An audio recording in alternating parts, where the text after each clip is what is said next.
Hello, Murder Map fans. This is another episode of Murder Map. I've been looking into these murders that happened in 1972 and 1973 within about a 9-month period.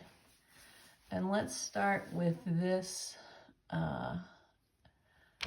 rape and murder of Carrie Louise Duncan in September of 1973.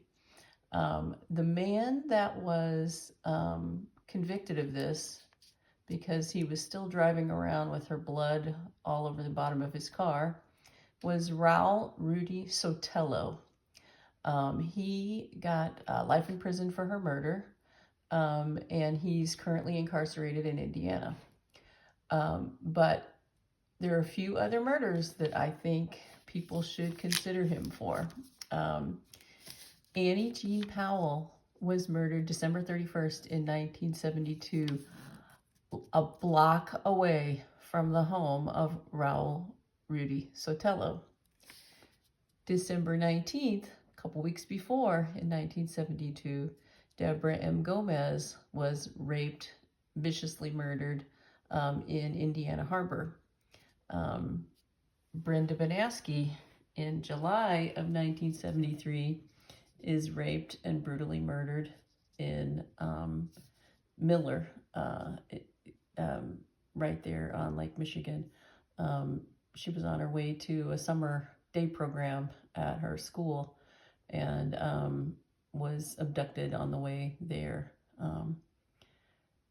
and found a couple weeks later. In August of 1973, so almost a month after Brenda Banaski, Christine Sykes is abducted from her driveway. Her keys are left, fell on the driveway, and she was abducted from her driveway there in Gary and found roughly there in August of 1973, also raped and murdered. So if anybody out there is investigating any of these cold cases, I think you should really look at Raul Rudy Sotelo for these. He lived right about here. He worked at U.S. Steel right about there. He was, Hispanic, and Indiana Harbor is a Hispanic community. A lot of fun stuff going on that evening at the Sunnyside Park. There was an ice skating rink, so a lot of people would have been there when Deborah Gomez was also there. Perhaps, he went there with friends. It's not very far away from where he lives, and it would have been a thing that young people would have been doing then. So again, take a look at Raul Rudy Sotelo for that cluster of 72, 73 murders in Gary area, Indiana. Thanks very much. Have a great day.